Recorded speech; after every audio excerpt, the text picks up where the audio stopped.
You're listening to the Good Question Podcast with Richard Jacobs. Our goal is to make each of our guests exclaim, that's a good question. I don't know the answer. Because when that happens, it means you, the listener, may be inspired to learn more beyond the interview and to ask great questions yourself that lead to new insights. In this podcast, we cover historical and current anthropology, comparative religion, and history. Welcome, and let's get started. Hello, this is Richard Jacobs with the Good Question Podcast. My guest today is Dustin Strong. He's a holistic nutritionist. He's a health, wellness, and lifestyle counselor, educational speaker. The initiative is called Strong on Health. The website is also strongonhealth.com. And we're going to talk about lithium and the role it has in brain health and body health. So welcome, Dustin. Thanks for coming. Absolutely my pleasure to be here. Thank you. Yeah, tell me a bit about your background and how you first learned about lithium, and then we'll get into that. Yeah, definitely. Well, I'm a nutritionist first and foremost, and there's a greater, longer story there, but it just makes the way I see the world, the lens I see the world is whether or not we're getting all of the chemistry into our bodies that satisfy all the physiological needs. And it was a few years back, I came across a little town in West Texas called Mineral Wells, and they have obviously high levels of minerals in their water. And they had a company called Crazy Water. And the Crazy Water... I like Crazy Water. You've had it. Okay. I'm in Austin, Texas, so they still sell it in stores. You know? The 2, the 3, the 4, it's more alkaline, etc.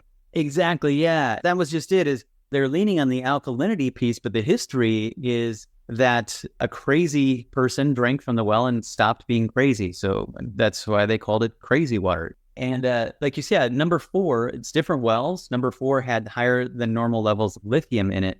And that is what piqued my interest initially. And come to find out, there have been 3,123 different lithium measurements in the state of Texas, 126 different counties. And the research was actually started here really powerfully on its association with mood. And they found an inverse relationship between the amounts of lithium and the levels of violent crime and suicide, which I thought was something everybody should know about. Well, the only lithium I've heard about is for people that have severe psychological distress, like psychotic. I guess it's termed, I don't know which kind of form of lithium it is, but it's termed to be like an antipsychotic, but incredibly powerful. Is that the lithium you're referring to, or are there different forms that are different? That's exactly a great question, because that's where most people's brains go. They remember, that it's got this stigma, that she must be off her lithium or he must have been off his lithium. And there is a medication that is a form called lithium carbonate, and that is actually on the World Health Organization's list of essential medications for bipolar disorder because it is so effective. In fact, a lot of doctors have called it the most effective therapy in psychiatry. But what I also came to learn is that there's a difference in how you get it in water and how it's being presented in that medication. The second name in any mineral really is a tremendous difference in how well your body can actually utilize it. And yeah, like I found a supplement recently called Lithium orotate. So anyway, I was going to ask you. That's exactly right. There's multiple forms, and lithium orotate actually has been shown for decades now in lots of practice to be one of the best ways that your body can utilize it in much smaller amounts than that they're doing in the medication, and it's much safer and easier on the body as well. So the limits with the medication are that it can be very destructive to the kidneys because they're doing very high levels. They have the doses start between 300 to 900 milligrams. I actually am working with an individual right now that was on 1,800 milligrams a day, whereas they found that as low as 5 milligrams a day, you can actually see a measurable impact on somebody of the lithium orotate versus the carbonate. So yeah, that form really changes the conversation about lithium powerfully. Well, I mean, do healthy people have lithium orotate? Do we get it from any of our interactions in the world, through food or just respiration, or how does anyone come in contact with any form of lithium that would be beneficial? Even better question. Yeah, it is something. So here's the conversation we have to start, and I don't think has been fully accepted yet, is that it should be considered an essential nutrient, just like potassium or magnesium. And you would get it from the soil. You would get it from water, actually, and that's why Crazy Water number 4 is a great carrier for one of the most bioavailable forms or multiple forms of lithium that you can get. So You can get it from foods. Some of the foods that would be highest would be nuts and seeds. Black-eyed peas tend to be very high in them.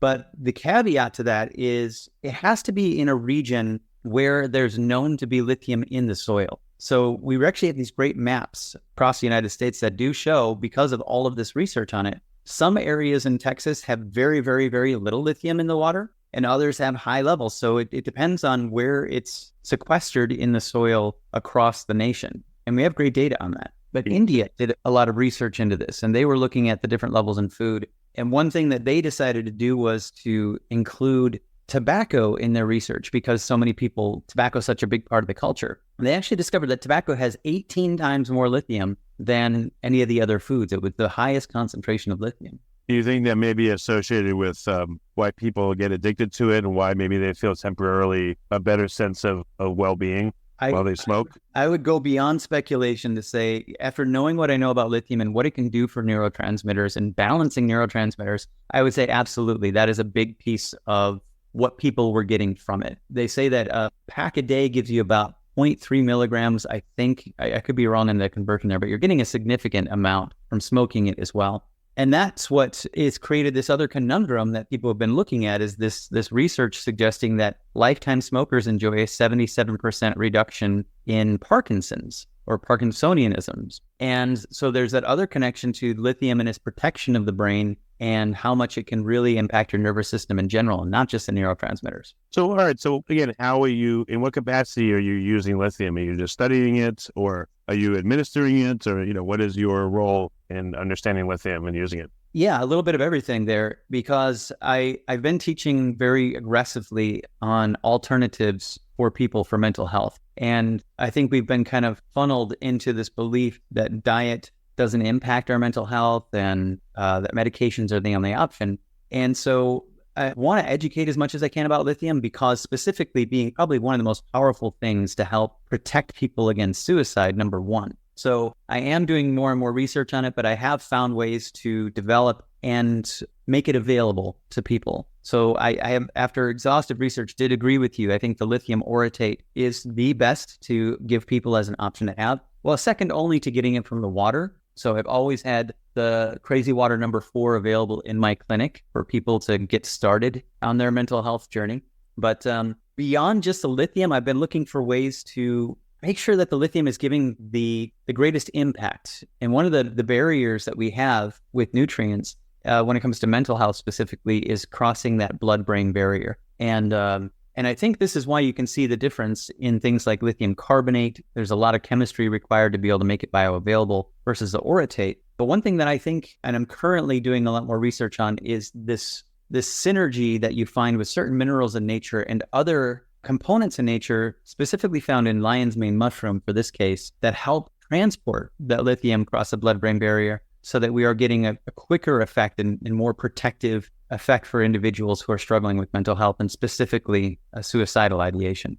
Oh, how much more does the lion's mane carrier affect the lithium transport? What effects do you see versus not? Yeah, so I can only speak clinically in this, quite honestly. So in some cases, like when I have individuals who come to me who are hoping to find ways to transition off the lithium carbonate, because what they do is they check the blood levels and they're going off of the mood, and specifically often with autistic children it's being used. So the first step is what I will do is I'll provide them with a organic source of lion's mane mushrooms that are high in the component we're looking at is called aranacines. And they tend to immediately get a better result. And so they can start to titrate down the high amounts of lithium and still maintain the same result from a mood standpoint. And then the danger starts to back off of what's in the blood with that. So it's only been clinically. There's multiple doctors that I've been providing this combination for across the country. But the reports that I'm getting back have been so encouraging that I would really like to be able to take it to the next level and see if we can get this into a laboratory where we can actually show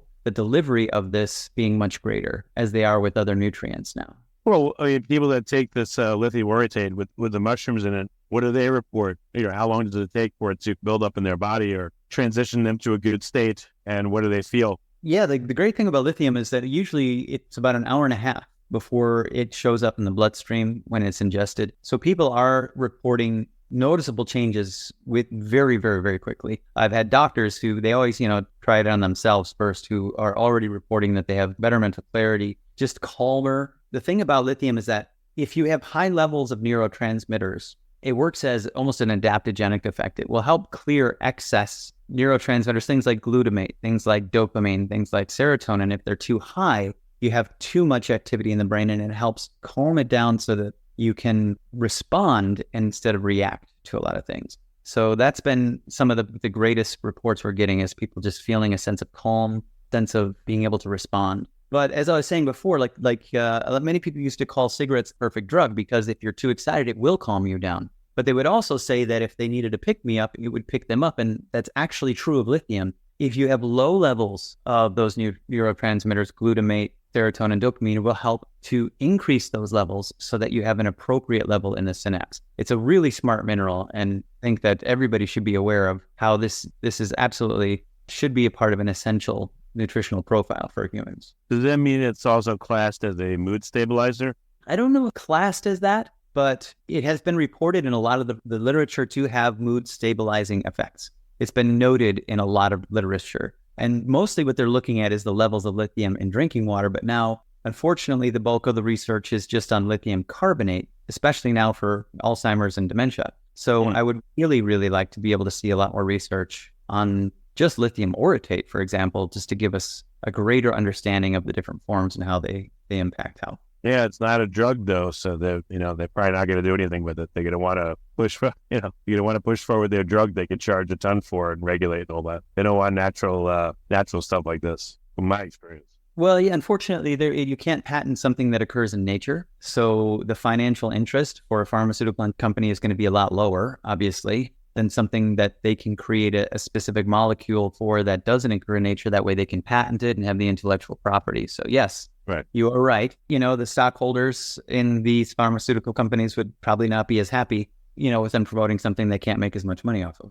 Yeah. I had read just briefly with lithium orotate that it could impact thyroid function. Have you heard anything about that? Have you observed, anyone clinically that takes lithium orotate regularly and looks at their thyroid hormones and see if there's any effect? That's another great question. And so the two things that people would be most concerned about. Now, I always want to find out when people mention things like that. I don't know why that it's happening. I want to know why it's happening. And I have not seen anything that is consistent with that in my own clinical research or the clinical research of any of the practitioners that I've introduced this to. But I'm sure that if we took enough time and sat down and really thought about it, we could probably find a means. Now, I will say this. The thyroid is one of the greatest places in the body that sequesters iodine, another mineral that I don't think is respected enough or ingested enough in humans. And approximately 20% of the dry weight of the brain is also iodine. So there may be some kind of interaction there or competition between the lithium and the iodine that could at some point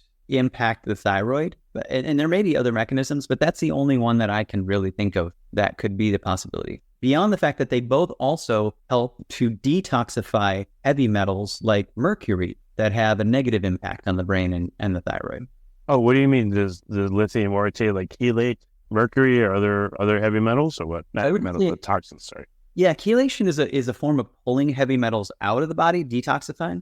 There's two things that have to be thought of when you're detoxifying heavy metals, and one is pulling and chelating, but you also need to bring in the minerals that the body actually needs to push them out. So they're replacing where that heavy metal was and actually bringing function to the body. You see this most abundantly with the iodine versus fluoride or chlorine or bromine.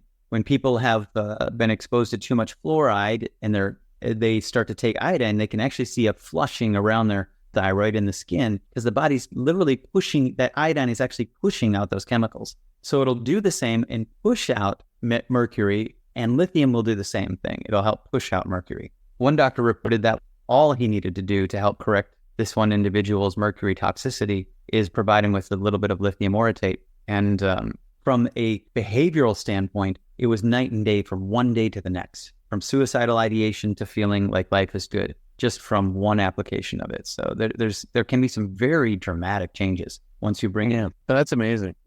So again, in regards to thyroid, have you seen any issues with it, or it doesn't seem to come up at the dosages that people are taking? Let's say 5 milligrams a day or something. Yeah, it would be I would have to take a deeper dive into, again, why that would be happening. I have not seen it clinically and I haven't had it reported to me. So there may be a reason that I'm not aware of. But when it comes to the thyroid, the problem is science, it's very hard to be looking at one individual piece truly being the thing that is changing the thyroid, because there's so many chemicals that are affecting the thyroid, so many hormones.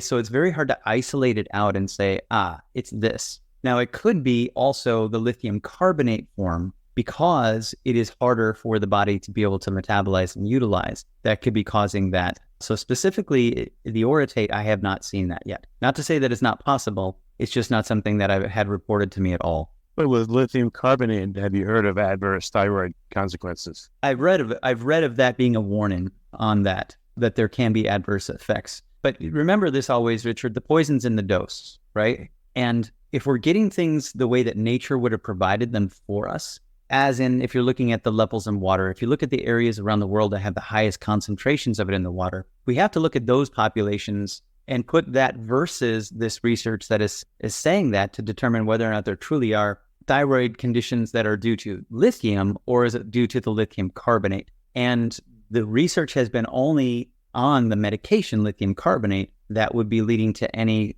suspicion or concern over thyroid function. Well, like I have thyroid cancer, I lost my thyroid in the war, as I like to say. So I take, Synthroid and stuff. So I just wonder how lithium orotate would interact with that, or would it? I'm a special case though. So.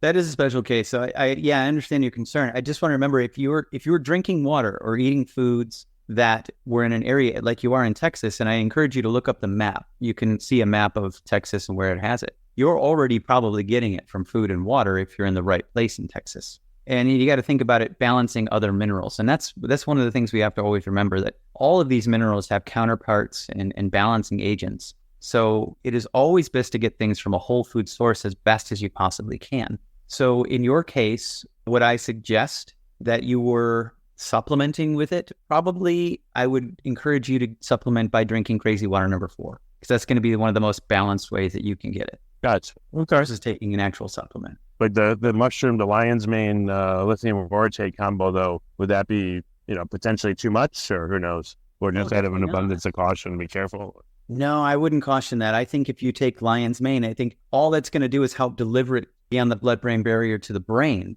And the beautiful thing about lion's mane is it also contains something called ergothioneine. And I don't know if you're familiar with that yet, but it's a very powerful antioxidant.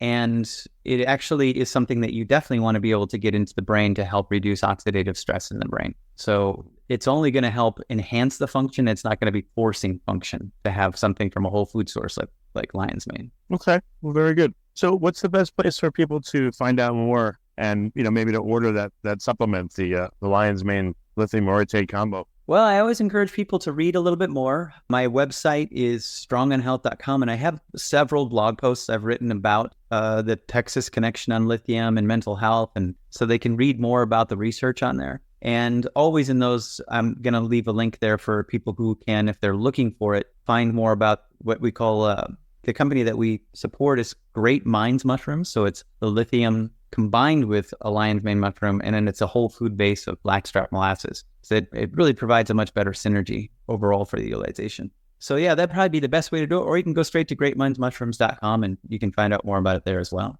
Okay, well, very good. Thank you for coming on the podcast and talking about this. It's very interesting, and I think it may be a great alternative because, again, lithium is, from what I've seen, seems to be a very scary alternative for a lot of people. So if it could be taken in a much safer way, that's fantastic. And also, Richard, beyond just the mental health piece, I do think that people should be aware that there is ongoing research about the protective benefits of it for long-term cognitive decline. The research was started in Denmark, where they were looking at the correlation between the water and the rates of dementia. And again, there was an inverse relationship. There was a Porlenza study.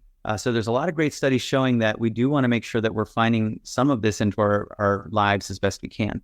And for you personally, as you just mentioned about your thyroid condition, there's another thing that a lot of people don't know about that I would encourage you to do some more research into, and it's called a protomorphogen for thyroid. There's a company called Standard Process that created thytrophin PMG, and it can be very protective and helpful for individuals who have had damage done to their thyroid. Okay. I know Standard Process, the brand. Yeah. So it's called thyrotropin or? Yeah. Well, I mean, it's best to find a practitioner who, is working with them, because they do make sure that they have specific practitioners that know how to utilize their products. But yeah, it's called thytrophin PMG. That's their protomorphogen. And it's a nucleic extract of the thyroid that has been found to be very beneficial for a lot of people who are struggling with thyroid conditions. Well, very good. Well, thank you, Dustin. I really appreciate it. And again, thank you for coming on this podcast. Yes, definitely. Absolutely my pleasure. I wish you all the best. And I hope that this reaches somebody who needed to hear this, because I really think with the rates of suicide we have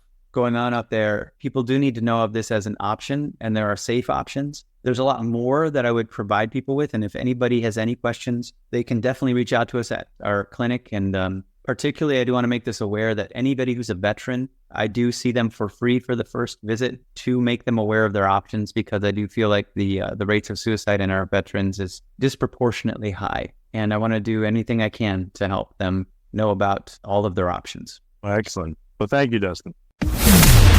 Thank you for listening to the Good Question Podcast. Please email support@thegoodquestionpodcast.com if you have any referrals to great guests for us to interview. Visit thegoodquestionpodcast.com to hear more interviews. And please help us spread the word by rating and reviewing us on Apple Podcasts, iTunes, Spotify, YouTube, or wherever you listen to this podcast.